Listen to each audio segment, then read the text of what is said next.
Hi, this is Attorney Walter Hnot, Disability Resolution PA. Hope you're doing well. We're going to be talking about a very interesting topic today. I've got a guest here who's going to be speaking with us about something that some of you will not believe in, some of you will absolutely believe in it, but let's get right into it. Good sir, can you go ahead and introduce yourself and tell me about the topic of today? Go ahead. Yes, my name is Walter Hnot. I'm a retired attorney, a PhD in a branch of psychology, and I have a great interest in extraterrestrial technology and how we, in fact, will use it to benefit us.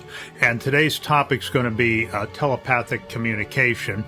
It's that mind-to-mind communication where we don't have to use our prehistoric grunts, groans, words, letters, and all that. It's thought to thought. Where words can fail us, thoughts may not fail us.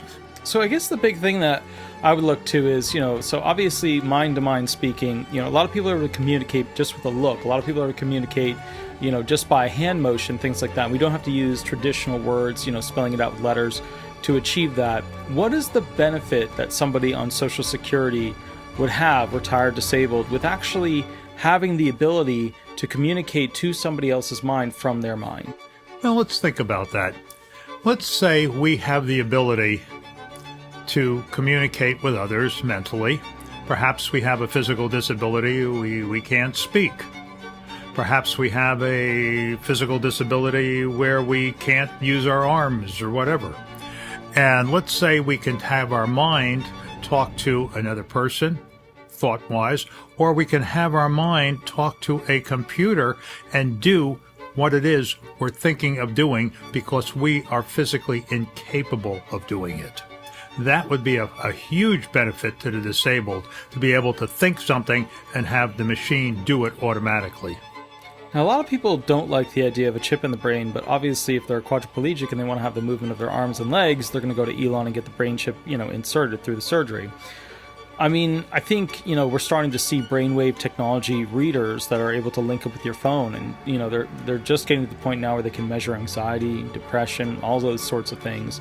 Do you think in the future people will be able to wear some sort of Bluetooth device and be able to, communicate mind to mind? Maybe just glasses, maybe whatever, but, a band over the head, glasses, or something that basically attaches to the side of your ear. But do you think that people will be able to communicate with these technologies and speak mind to mind? Absolutely.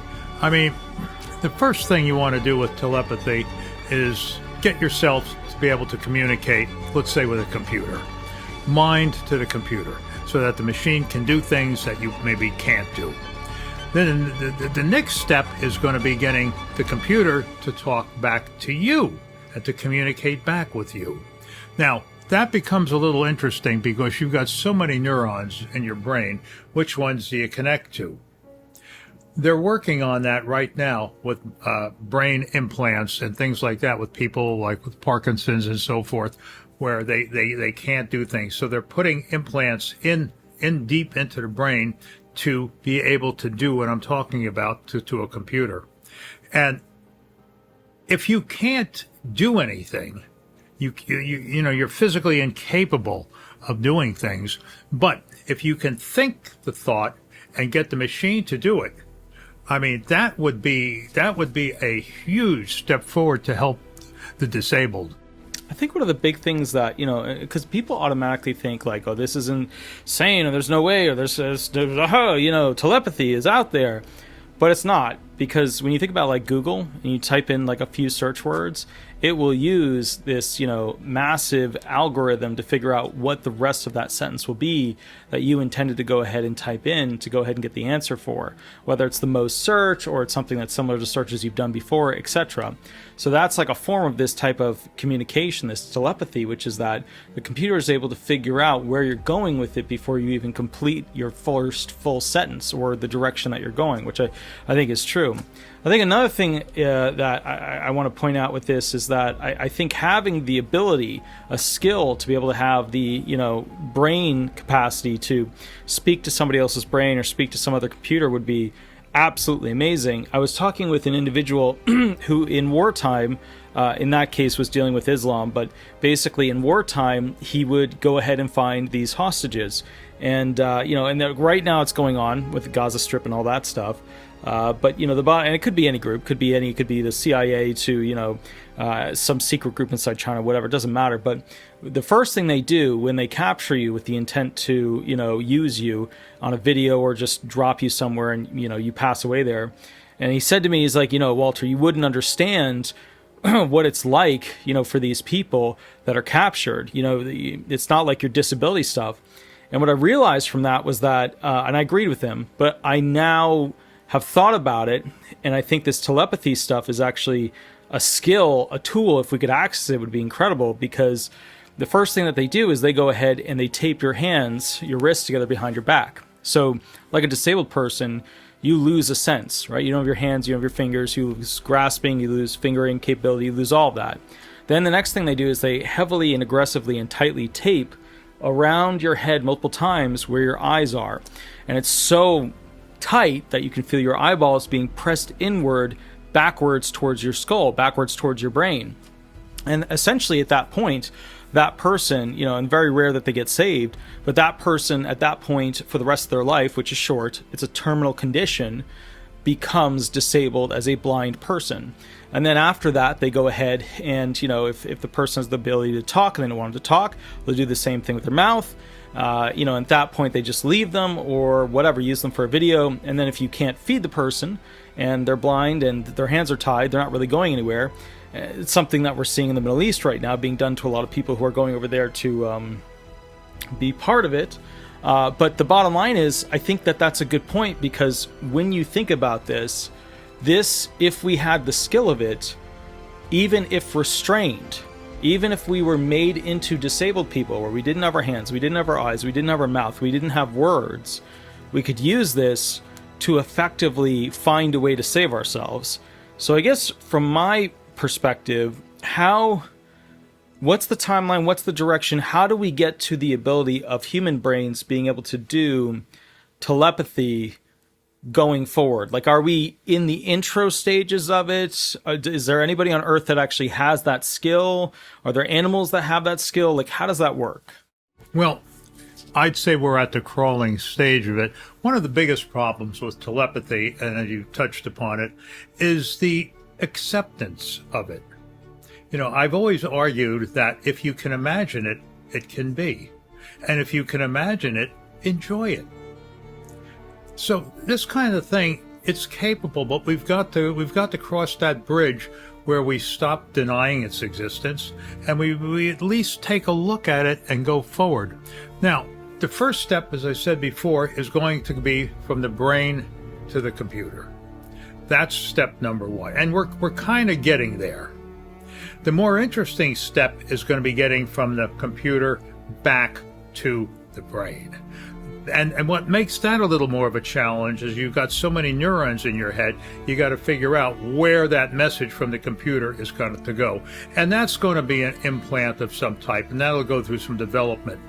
And we're working on that right now. We're also working very heavily on person-to-person thought transference. Because like I said, words can be very limiting, but thoughts can be huge. Because with thoughts come images. With images, you can say a picture is worth 1,000 words. So we're getting along. So what's the timeline on that? I guess I would probably say you're going to see good computer listening to people probably within the next 2 to 3 years. We're seeing that already. The degree of brain implants will take a little bit longer. That'll be probably 5 to 6 years. And talking back to us from the computer, we'll probably see that pretty well within a 10-year span.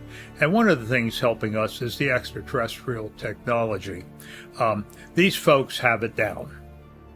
We're the newbies, and they're working with us on that.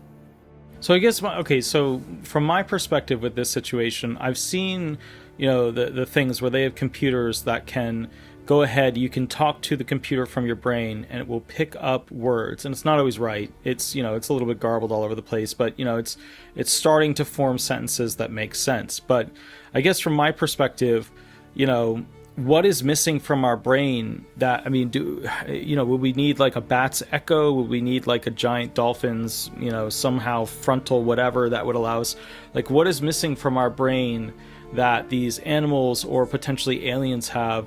And is there a way that we can grow it? Is there a way that we can, kind of modify the genetics or the DNA of a person to allow this? Because, from my perspective, let's say that we've got a disabled person, right? And the disabled person goes into a coma, and we're seeing them, their eyes aren't open, but they're able to hear everything. They're able to hear everything while they're in this coma.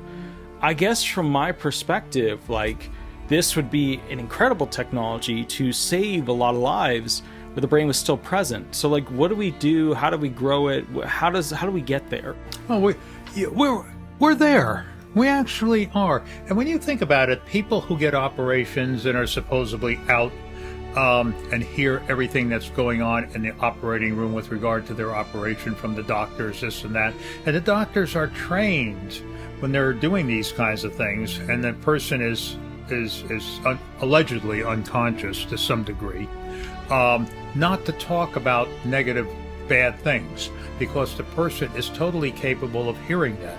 And what's really going on there is the conscious mind, when you're under anesthesia, the conscious mind kind of sets aside and the subconscious comes through. And the subconscious hears this stuff, and when you come around and they revive you, you're going to remember what was said. So, point being, we have that ability. It's there.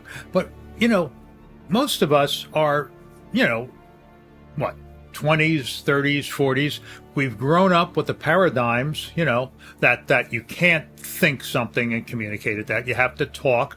We go through, I don't know how many years of school, learning to read, to write, to speak, to this, to that. The whole thing is geared towards the 5 physical senses. It's not geared at all to telepathy, because, telepathy can't exist. That's impossible. That was the old way of thinking. And with every generational change, when you die, we have a change. The younger generation comes up and on and on and on. But when you look at our schooling process, the way we're brought up, I mean, what do we go to school for 20-something years today? It's all about talking, reading, writing, and that type of thing. There's nothing on telepathy. So why I wouldn't be surprised that we don't have any ability telepathically. We aren't trained to do it. We're not used to it. But we have that ability. We know, as you just said with your example, with my example in the operating room. They hear these things. It doesn't have to be a physical thing where we have to vibrate air molecules to hear us. But that's the way we were brought up. We have our paradigms, and we cannot get around that because, frankly, a lot of people don't believe it. I think another big thing to kind of keep in mind with this whole situation is that we were educated to not believe in our capacity to do these things. But at the same time, I think the human race as a giant group of people yearns for it. What do I mean by that? Christianity, talking to angels, right? Or any religion, talking to God, right? Any religion, you are telepathically thinking a thought and hoping God hears you. Native Americans, same kind of gig. People with, I think they're called dowsing rods or whatever, trying to magically connect with the earth to find something, right? Maybe it's gold, maybe it's water, maybe it's, I don't know, maybe it's a burger at 12 a.m. in the morning. The point is, like, at the end of the day, if you look at all of our sci-fi stuff where they have these abilities to move things with their mind, communicate to somebody else, I guess from my perspective, like, is there anything in the history of the human race where, there's either, I'm not even asking for concrete evidence, but is there anything that exists in the United States or the Earth or the race of humans, right? The existence of humans that ever showed that there was something there where a person was able to hear the thoughts of another person, maybe not even communicate to them, like speak back into their brain, but just hear the thoughts. Is there anything that's ever been scientifically done or just seems realistic? Well, I think animals tend to do it all the time. Of course, they haven't developed their language skills, so telepathic communication amongst them, body language, that kind of thing. You can play around with that. But you have to go back, and that's a whole other topic for this. You have to go back to our history. Look, we talk about 2,000 years ago, time of Christ and that, and go before that. We existed well before that. My God, did we exist before that? They treat us like 5,000 years ago we were running around in caves and climbing in trees. That's just not the case. So we go back quite far, and what I'm saying is back there, anything was capable. Anything was capable. We've grown up the way we've grown up. If you can't see it, touch it, feel it, smell it, whatever, taste it, it ain't there. And that's the way we've been brought up. People say, oh, you can't see an apparition. If you see an apparition, there's something wrong with you, you're crazy. So right away, there comes the mental filter. And, thinking my thoughts and knowing my thoughts, that's weird. That's strange. Don't do that. That's bad. And that's the way we grew up. I've been around for 80 years. I remember it well. You didn't talk like that. You'd get smacked. I guess the big thing for me is like, okay, so, and I'm thinking about this now, there are many times throughout the history of the human race, specifically in America when it comes to solving crimes, that there have been people that have been used by the FBI, the CIA, Sheriff's Department, Police Department, who basically were able to connect with a body, a human, a soul, an existence, and hear from it, communicate with it, and then find essentially where this thing is, find where it went. There are these people who have the ability to communicate with a situation that occurred in time. Why don't we ever see those people being more on TV? Why don't we ever see them using this? Because it obviously worked. There's literally people who have been hired and retained by law enforcement for decades. And I guess the thing that just doesn't make sense to me is why we don't have shows with these people showcasing their talent and uniqueness that, at the end of the day, other humans, regular humans, just don't have that access to that higher level of ability. Well, first of all, is anyone going to watch a show like that? Because remember, our paradigms are strong. Oh, that's BS. That can't be. But remember, our government has had a history of remote readers. Remote readers are these people that used to go and mentally go to another country. Time and space is irrelevant in this, folks. You could instantly go to another country and attend a meeting there, let's say virtually, spiritually, any label you want to give it without being there, and draw who was there, what they were talking about, and what they concluded. And that's basically called remote reading. That's been done for ages. Now, these people that are good at that, they've got jobs. They're busy people. And to do a show on that, I don't know how that would fly, honestly, because, it's like these shows on ghosts. Remember we had Ghostbusters and all that. That was kind of neat.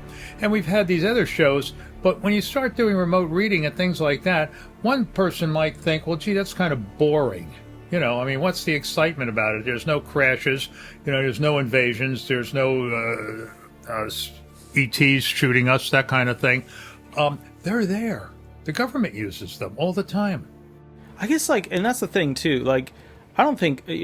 I have never run into a person at this point who trusts politicians unless they're being paid to actively participate in basically rallies and things like that, unless they're being paid to do that. And I've represented those individuals who don't have a job, because they have a side job. And, that's always one of those things where it gets a little bit like, what the hell? But the bottom line that I've noticed is this, I think the American people at this point have lost complete faith in the United States government, its state government, its county governments, to tell them the truth. Because there are actual laws in the book that require the government to lie to its citizens. And by and through that, you get to this point where Americans, there's shows like, which some of it's ridiculous, some of it makes sense, like Ancient Aliens. You look at Ancient Aliens and you think, oh, low budget. You think, oh, here we go again. But the reality is, that guy with the worst haircut on earth, he's probably one of the richest TV guys out there, because his show has had, I don't know, 20, 30, 40, 50, 60, 70 seasons. They just keep making more seasons of it and posting it. And at the end of the day, he's got to have made way more wealth than, Jerry Seinfeld. I don't know, but I would assume, because he's been on there, he's competing with The Simpsons at this point. So from my perspective, I think the interest has developed to be at that point, developed to be in that situation. I think at this point, realistically, Americans want to know. And I also think, to be fair, humans have features to be unlocked. And hear me out on this. I think humans have hidden mental capacity to be unlocked. I think humans have hidden strength to be unlocked. We see it sometimes when we get, hyped up and people lift a car. And I think that there's other talents that exist inside the human's brain. And I just don't think we've unlocked those features. Do you feel that telepathy is going to be one of those things where we actually have the capacity, where we already have the hardware to unlock it in the future? Oh, absolutely. We have it, and we use it all the time. You look for obvious examples, obviously. I'm thinking white. What color am I thinking? You want to say white, that kind of thing. I did a little list. I'm just going to not give you the whole list of things here of how all of you use telepathy without even realizing it. You just have to develop it.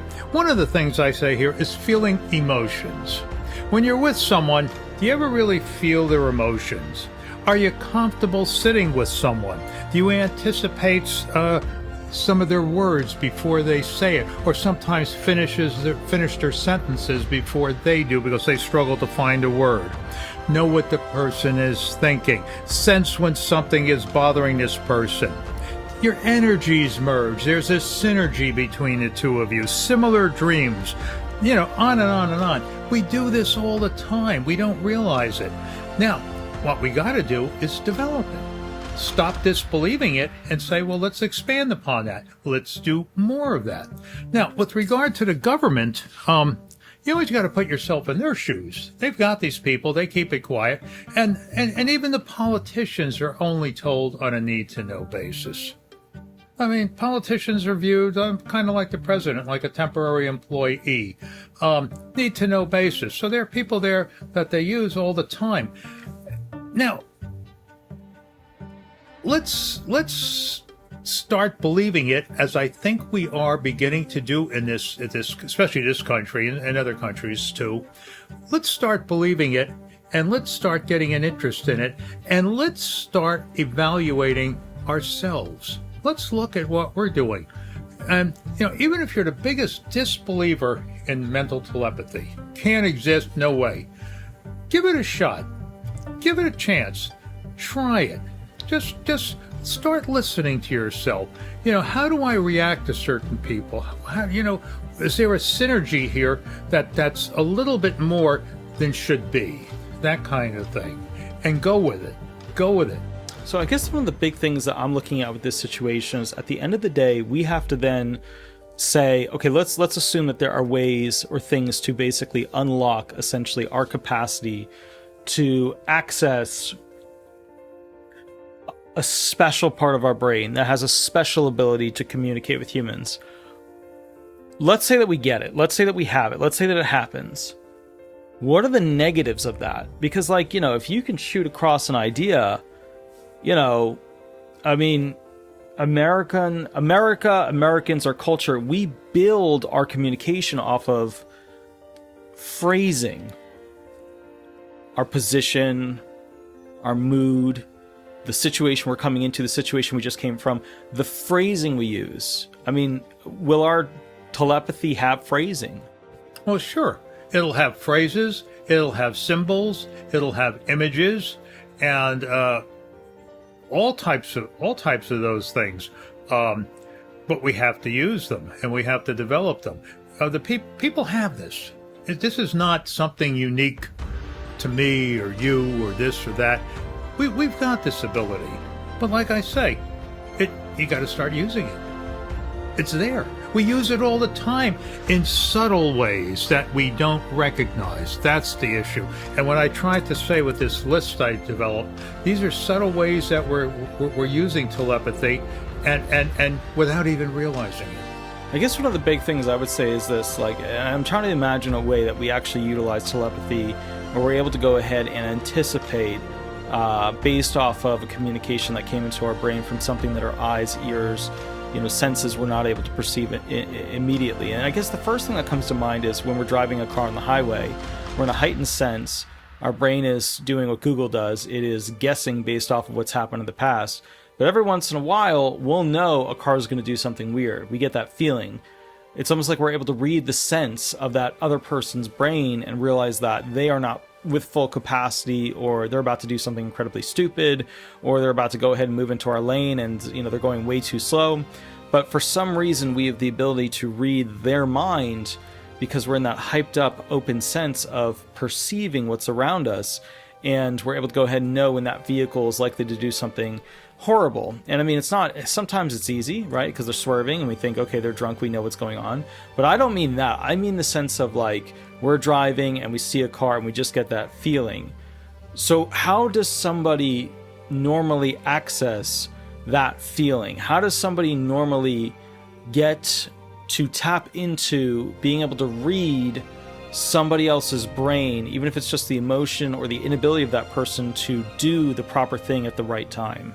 Well, how do we get into a state of mind where we can perceive someone else's thought? How do we get that state of mind?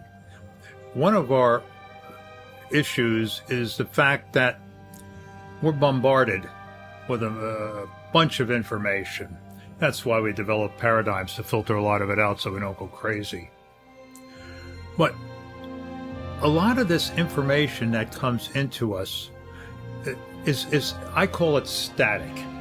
The conscious mind is constantly going over these different thoughts and different things, and it's jumping around, and then we're passing judgment on these thoughts, and we're all over the place.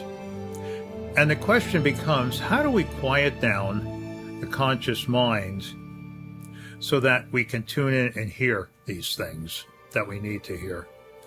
And one of the things, don't be, when you do this, don't be in a car or vehicle, a machine operator or anything like that. Be in a quiet, safe place. And you've got to quiet down the conscious mind and get it to stop hearing all the noise that's out there. And there are techniques for doing this. People are familiar with meditation. That's one way of doing it. Focus on your breathing. One thing I love to do sometimes is, especially in the winter, sit adjacent to a fireplace and watch the fire burning. I find that mesmerizing and draws me in and really quiets down the conscious mind. And I'm amazed at the thoughts that do come in otherwise. Another way is to have a flickering candle and to focus on the flickering candle flame. That can draw you in and quiet down the conscious mind. But you've got to quiet down the conscious mind so that you can tune in and hear these other things. Your mind will tune in. It knows how to do it.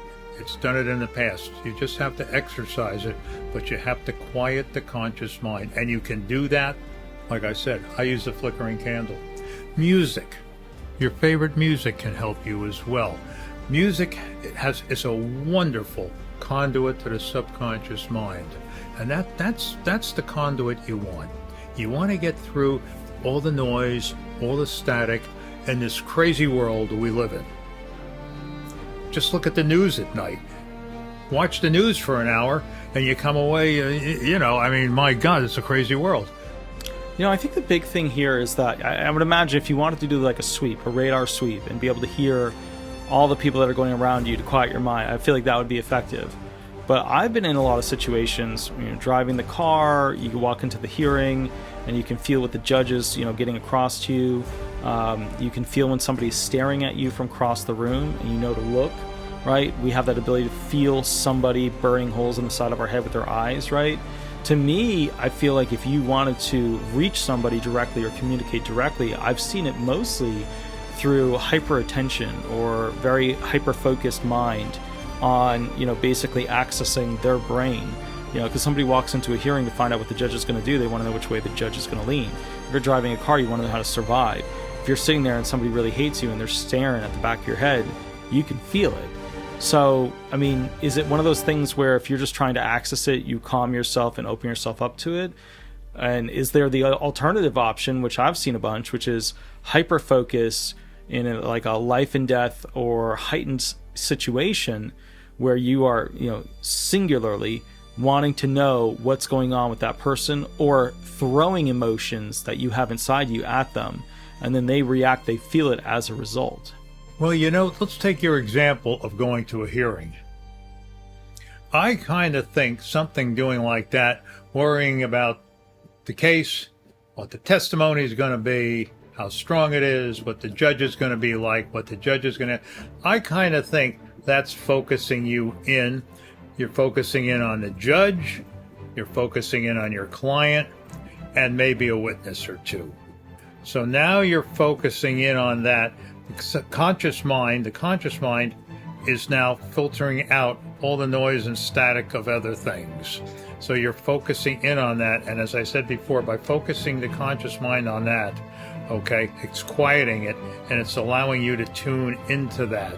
And in that process, you may be hearing what the judge is thinking, and you may be hearing what the witnesses might say, and or your client. Because the biggest problem is your client saying the wrong things. And you're quieting down, you're focusing now. And whenever you focus on that and quiet the mind, you can then tune in. Just focus on it. And if it helps, think of the old radios, with the tuning dial. Just picture that. Picture your client there, whoever you want to focus in on the judge, and rotate that dial mentally. Focus on that dial. And then find the tune. Whatever works for you. I use the flickering candle. I use the tuning of the radio. I like to watch a fireplace. I like my music. When I'm driving in a car, I turn my music on that I like, and time and space becomes kind of irrelevant. I wonder how I got there so fast. I guess I would say this, if you look at the Buddhists and they're in their temple and they're, reaching that heightened state, they do a hyper version of this, which is where they clear everything. They begin, the presence training where they're inside themselves, and then they completely block out all things in their mind, and then they reach out to see what they can go ahead and, find that's not and then they seek enlightenment through that. Another thing I would say is this: I've been in a lot of hearings where, claimants will know when they say the wrong thing. They'll know to start thinking of how they're going to go ahead and fix what they said, because I've had them tell me after the hearing that they knew I was pissed when they said something, or they could feel that they screwed up and that, I was going to, now have to fix it. And I was going to have to do, attack questions to, ask them to get them on track to clarify the record, because, they just didn't think, they didn't do, and they had to go ahead and come up with some new answer to fix the last one that they delivered. So I've definitely, they knew when I was mad. They knew why I was angry. They knew what they screwed up. So considering all of this, and I think these are actual real world examples of this particular situation, do you think that all human beings, retired, disabled, working class, whatever, do you think they all have the ability to access this, or is it just some of us? And do all human beings have the ability to quiet their mind? Yeah, I think basically all human beings have this ability. Some will find it easier than others. Some will find it difficult. I think a lot of it comes down to your belief system and how you grew up, what the paradigms you developed. Will you let this process in? Will you let it happen, or will you just find negativity in everything? It's really up to the individual, and I think a lot of that is how you grew up and what the environment was like. I've gone through I don't know how many years of education, and I don't remember a thing on any sort of telepathy. Nothing. all levels of education. And when I was younger, the idea of an apparition being there, idea of something other than heaven and hell, I mean, that they could hit you back then for saying something like that. I remember I went to, I started out kindergarten and first grade in Antwerp, Belgium. My father was transferred over there for the job. And those went to a private school. And when you said something they didn't like, they had a ruler. And guess what they did with the ruler? They used it on you. They weren't bashful about that. And so anything to do with this was beaten out of you. Now, we're in a different world today, 80 years later, 75 years later, whatever. I think we're getting a little more open to it, and I think people are beginning to become a little aware of it. I know we're beginning to accept the existence of extraterrestrials. That's beginning to go. And these are some big changes, and it's one of the reasons why the extraterrestrials don't land on the White House front lawn, so to speak, to meet the president, is they don't want to. It won't work right. They don't want to be, right in our face. They're in the background. They're slowly there with bits and pieces. We see them. We see their craft when they want us to see it. And we get these little spurts of it so that society slowly becomes accustomed and used to it. And the idea of telepathy is the same thing. Telepathy would probably fit in the same category or level of category as seeing ghosts with a lot of people. And that's what we're working on to get around that. And the biggest problem we have with telepathy and that type of thing is us. I think the big thing, like if I look back to religion, people talking to people who have deceased, people talking to people that they want to communicate to, even a bunch of Hollywood, mega stars have come out and say, okay, well, you have to go ahead and create the agenda to manifest that direction to achieve those things. It's one of I want to manifest that I have $10 million. How do you do that? I want to manifest that I have $300 million. How do I do that? And this whole idea of manifesting is, I think, tied into this whole telepathy ideology, which is where you are basically talking to the circumstances out there as opposed to just the person or all the people, or listening for what could be people talking in the background. So if we had telepathy, if we had the ability to use our mind to talk to people, what are the nefarious ways that would be used to manipulate people? Well, everything's going to have good and bad, positive and negative. And of course, right away, the naysayers are going to come in and say, the government, foreign government, the spies, this or that, are going to pick up on your thoughts and use them against you, steal your money, on and on and on. Sure, there's going to be problems. I'm not going to, whitewash that. And we will have to deal with them in much the same way as everything else we come up with has good and bad news as well. So how are they going to use it against you? Any way they can. They'll be as clever as anyone. Will they be able to get into your chips in your brain? Sure. Will they reprogram the chips to stop it? Sure. We see that with the cell phones all the time. I always laugh because I say, if people want to know information about you, like my brother-in-law was always worried about people listening in somehow and getting his information. It took me about a year to convince them that if they want certain information from you, they've already got it. It's easy. It's easy. The way to prevent that is to not do telepathy, not use your cell phone, hide under the bed in a glass cage. Maybe that'll work. Is that what you want to do? No. So, we will have to deal with the good and bad as it comes along. Can people get into radio waves? Can they do this? Can they listen to your telephone conversation? It's done all the time, whether you like it or not. Get used to it. I think one of the big things too is like, all right, so let's say, people have the ability to go ahead and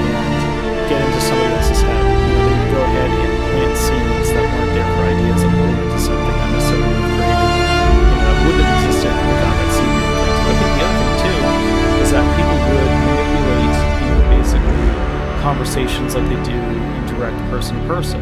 One of the big things that I think we're getting away from is that everybody's so aware of the games that are played. Everybody's so aware of, the mediator manipulation tactics, playing the middle, using soft, negotiation, hard negotiation tactics, etc.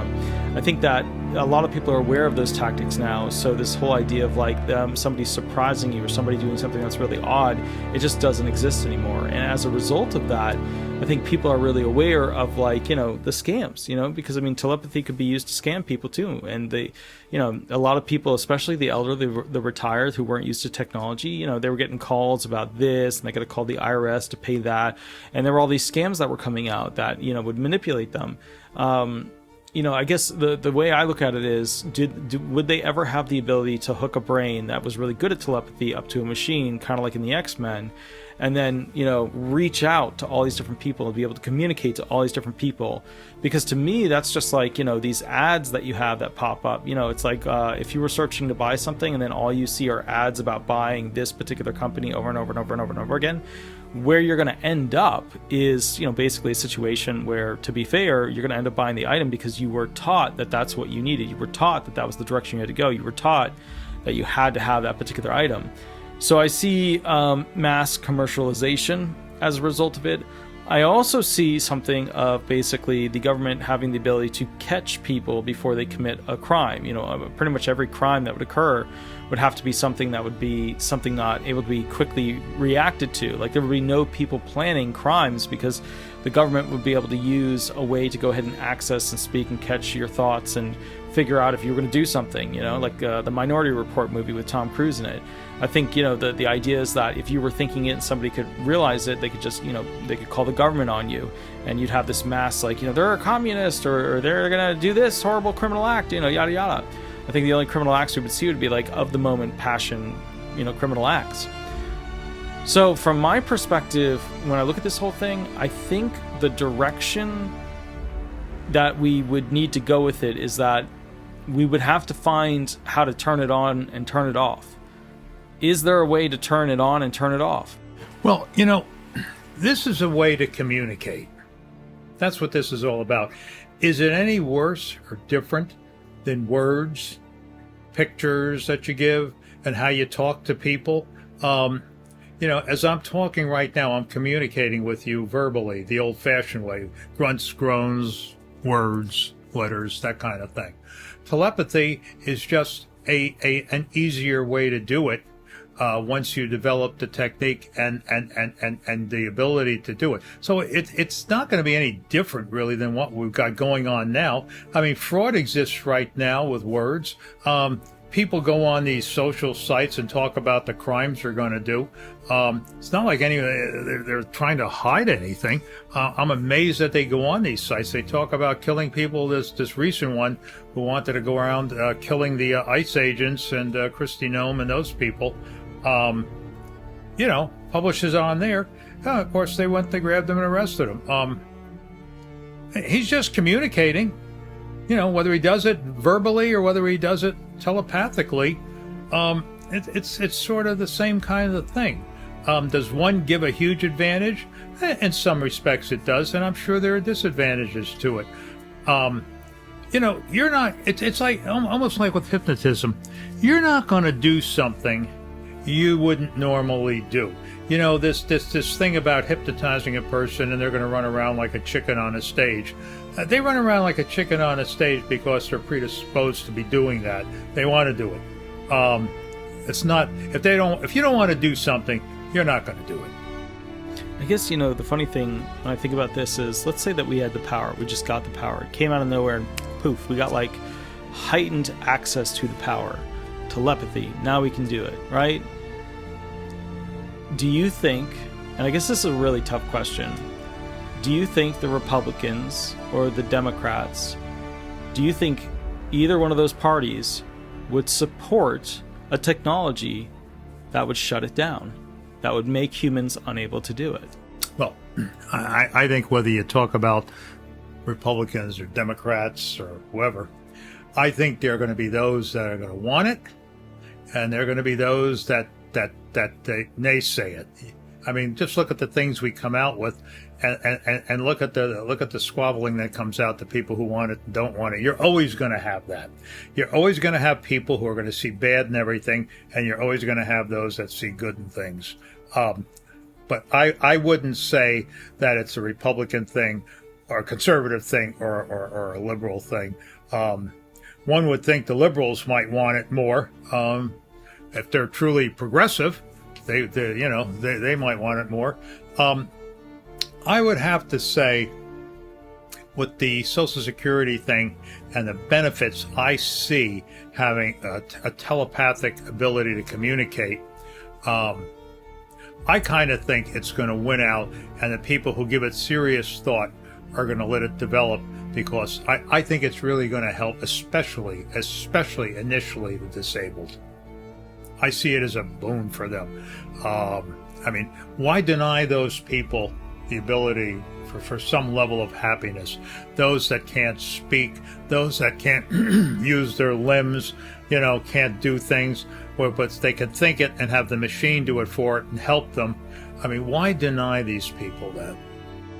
I guess when I think about it, the Republicans are the old school. Like, when people are like, the Republicans, their way will never work, I'm always like, their way has worked. They're conservatives. They're historically the thing that worked. It is always the thing that works because we've been following it all this time. We know it works. The Democrats, on the other hand, are always like the guesswork. We're rolling the dice. They're coming out with some new idea. They're coming out with some new direction. That's why we have this gridlock. You have the people that don't want to move into the future and the people that move way too fast in the future. And then somewhere in the middle are, most Americans.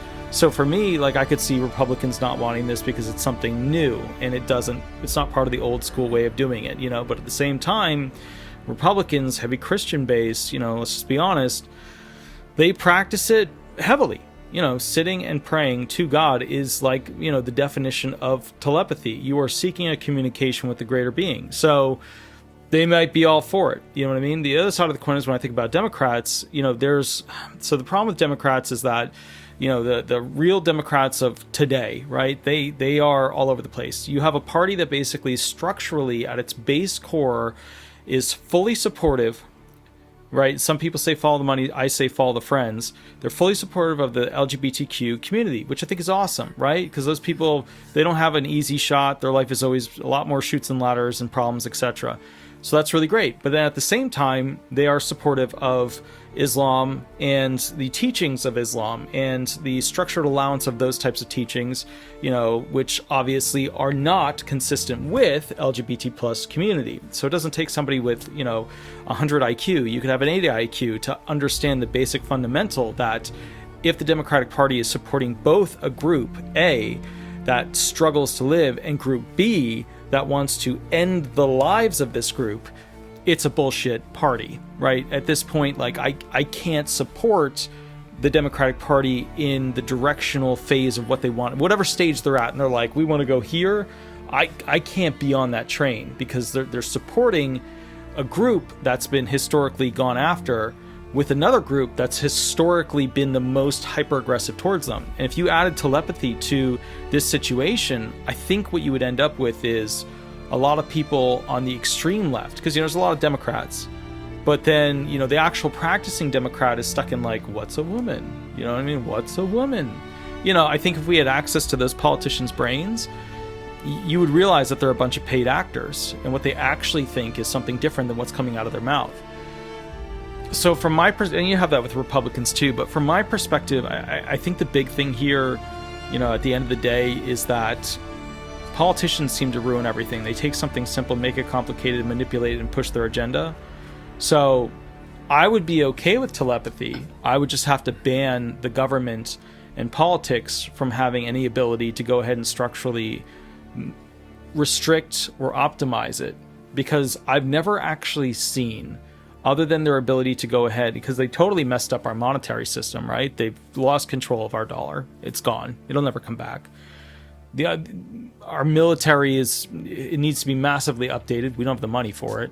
I don't have a category at this point. Academia is horrible. These kids, they've got the shittiest education they've ever gotten in the history of America. I don't have a category of excellence for county, state, or federal governments. I don't have a category where they have succeeded and achieved and done an amazing job. I don't have a single category where I think to myself, the government did it the best. The government was really good at it. I don't have a single category for that. So from my standpoint, and I guess I want your take on this, if telepathy came out, what types of things do you think the government would do instantly, immediately, if telepathy was magically added to our skill list as Americans? Well, telepathy bridges the language barriers, the language gaps, the different meanings of things. It goes back to the root cause, or root source. And my philosophy is very simply, whatever you can do to enhance communication, to improve it, to make it easier, get rid of language barriers, whatever you can do to do all that is a very, very good thing. Because I think a lot of times in talking to people,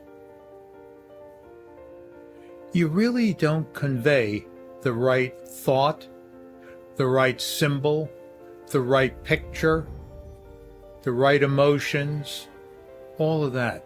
You really, it misses it, because the language, the verbal language that we have, talking like right now, is very, very limited. And as I'm talking, I'm sitting here searching for words too that might fit and be a little better than the word I just used. But when you get to telepathy, that's a whole different ballgame. That really communicates, and communicates well. And with the ETs, extraterrestrials, you're going to be using telepathy, or you're not going to be talking to them. That's an easy one. So it's coming, folks. It's coming in a big way. But whatever you can do to improve communication, we're going to be better. Now, what's the government going to do? The government's using it already. They know where the problems are. They know where the weaknesses are. They have people who do remote viewers and that type of thing. They're using it already. And if they're using it already, there must be something about it they like. And the problem you run into is the politicians, they have no awareness to this, no need to know. So they're kind of like, I look at politicians as walking around the outside of the factory, trying to listen and figure out what might be going on inside. They're kept away with this advanced technology, so they're not the ones to talk to. Unfortunately, the people who should be talking don't, because they want to keep it for themselves, and themselves being the country. So I guess from my perspective, if you had telepathy, it would be very difficult to lie. Sorry? Very difficult to lie, because at the end of the day, you would essentially be able to access what their thought pattern was. So if we got rid of the ability to lie, I think we would achieve a very quick solution. Now, with that said, the CIA would not be happy. All these secret organizations or secret groups that basically, create this or that. I think politicians would become useless, because politicians are a medium that we use to balance lies towards efficiency of, structured interests that we have. But if we get rid of the ability to lie, I think things are going to get very interesting and also very boring very quickly, because at the end of the day, the way people, get people excited about them, interested in them, is shock theory, right? Which is where you are creating shock moments, shock existences to get their attention. And once you grab their attention, the goal is to then keep their attention. And then the goal is to go ahead and get them to vote in a particular direction if you're a politician. So from my perspective, at the end of the day, I can see this tool, this add-on, this modification of the human being changing the entire structure of the way we do things. And I think it would not be a traditional friend of capitalism in the beginning. I think it would evolve to be the greatest thing for capitalism, but I think at the very beginning, it would be the enemy of capitalism. I think also another thing is that people's true thoughts would come out. All of it, everything, sexism, racism, classism, everything, all of that. And I think the interesting part that really I like about it is that if we go to a world where people hear other people's thoughts, then the emotionally weak, right, the people who are unable to handle a thought, they start crying, they start freaking out. And I'm not putting them down in any way. I'm saying panic attacks, anxiety, those who go into deep depression, the emotionally weak will, in my opinion, become strengthened because they will have access to what the other person is actually thinking, getting at, and they'll be able to see farther into the existence of what the idea or conversation actually is. I think it would be better in the long term for disabled people who had mental impairments. With that said, I think we would get to know people a lot faster as well, because, you know, there's some people who are amazing human beings that want to help others, and then there are some people who are truly evil and want to burn the world. I think we would be able to gauge who somebody was a hell of a lot better than eye contact and the shake of a hand. So I think it would be really good with that. So I guess my final question for you is, let's say across America, across the world, right, telepathy happens overnight. Boom. We've got it. We can do it. We can communicate. We can see other people's thoughts. We can make it happen. What would it be like within the first day of that happening? Well, first of all, I don't think it's not going to be, you know, quick. Like we wake up tomorrow and we can do it. It's going to be a gradual development, and we will grow with it. And one of the things what the ETs like to do with us, I've noticed, is they introduce things. However, you know, maybe they give it to us and we re-engineer it, or they make us think we developed it, or so forth. They give it to us very, very slowly and let us develop it and let it grow, which is very, very wise. So we will get forms of telepathy. And I just wanted to interject this. You ever walk into a room and say, I like that person, or I hate that person? Automatically, we are great at judging books by their covers. And there is telepathy really coming forth. But I think the big difference as this grows, and it'll grow slowly, is we will have that ability to communicate with people with, I call it foreign languages, for lack of better words. And again, I'm searching for words. People who don't speak, or people who speak English as their third or fourth language.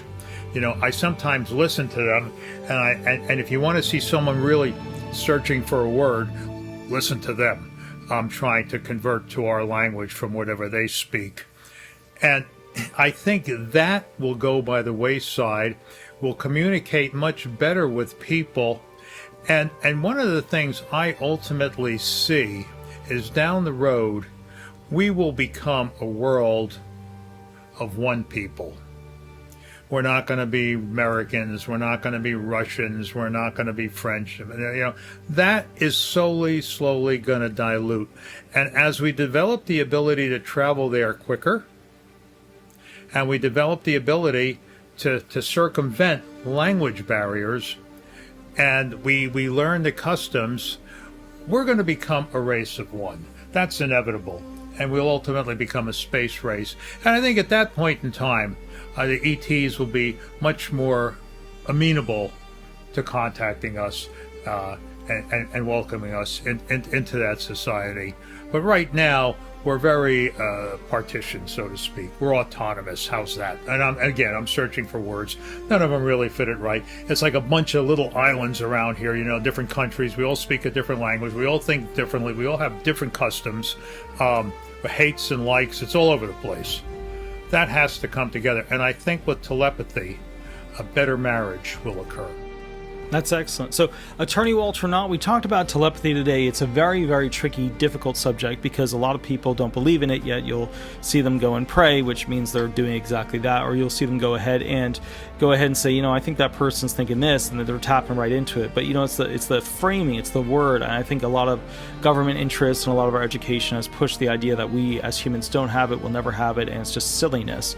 And, I've always been in conversations where people say to me, well, of course we're the only sentient life forms, in the universe and in the galaxy, or even in the galaxy. I mean, it's absolute ludicrous. It's ludicrous to imagine that our ego is that big, that we are that unintelligent to go ahead and think that in a place that is so vast that we have not been able to completely understand what all the planets do, or who's been able to develop technology to access it, or what that giant area in space is where we just can't see stars, we can't see suns, we can't see planets, and they prophesize that this is an area that's been cloaked. For us to sit back and say that we are the only, sentient beings, it's kind of like, it's literally as stupid as going back in time and saying, the sun is the center of the universe. And then going back, the Earth is the center of the universe.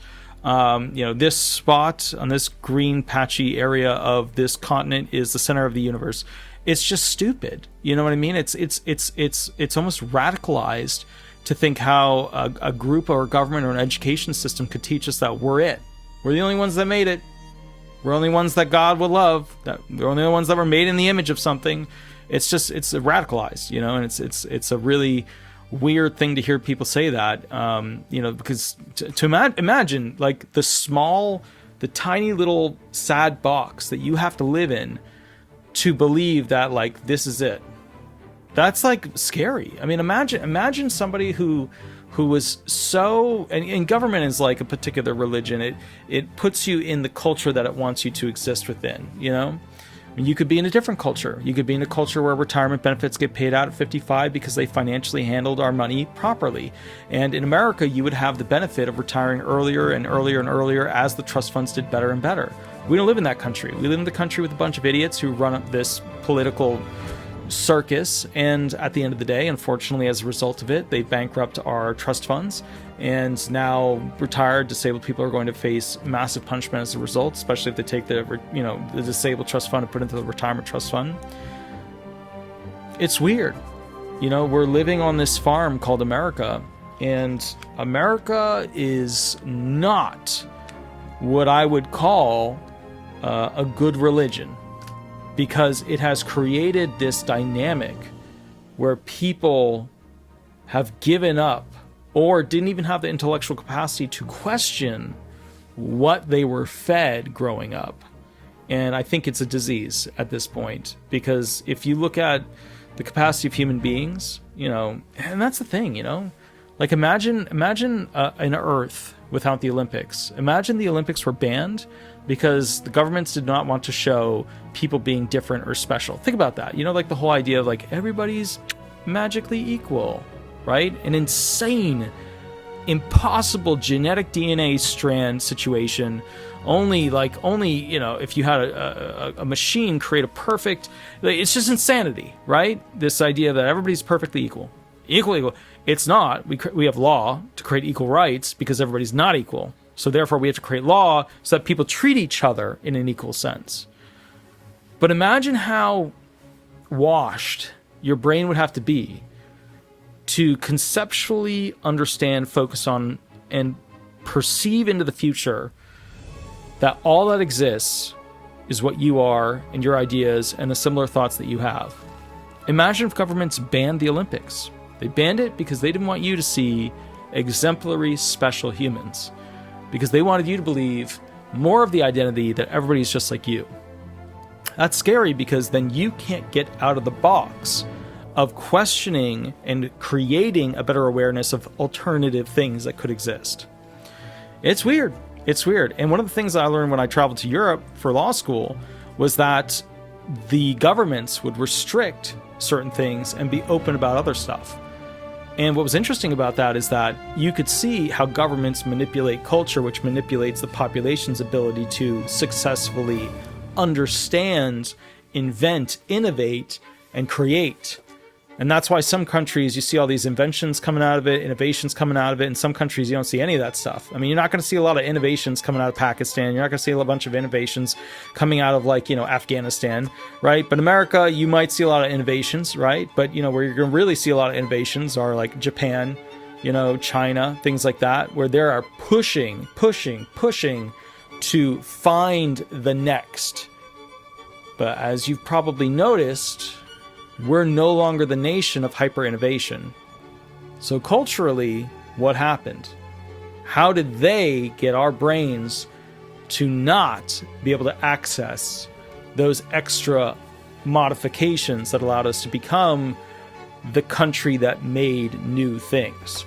Anyways, Attorney Walter Hnot, I will catch you a little bit later. You have an absolutely wonderful day. Please remember to like and subscribe. If you want to catch up with me to get disability benefits, catch up with me during the 9 to 5, which is at the law firm, Disability Resolution Law Firm, or Disability Resolution Florida. Just click into Google and throw it up there. Remember, I go live on Mondays and Thursdays to answer questions for free on YouTube. And if you'd like a private consultation for 1 hour or 30 minutes just to like go through a particular topic or a situation that's happening with you, no worries. There's a mini contract below. I will catch you a little bit later. You have a wonderful day, and we'll go from there. Thank you so much. Bye-bye, everybody. Bye-bye.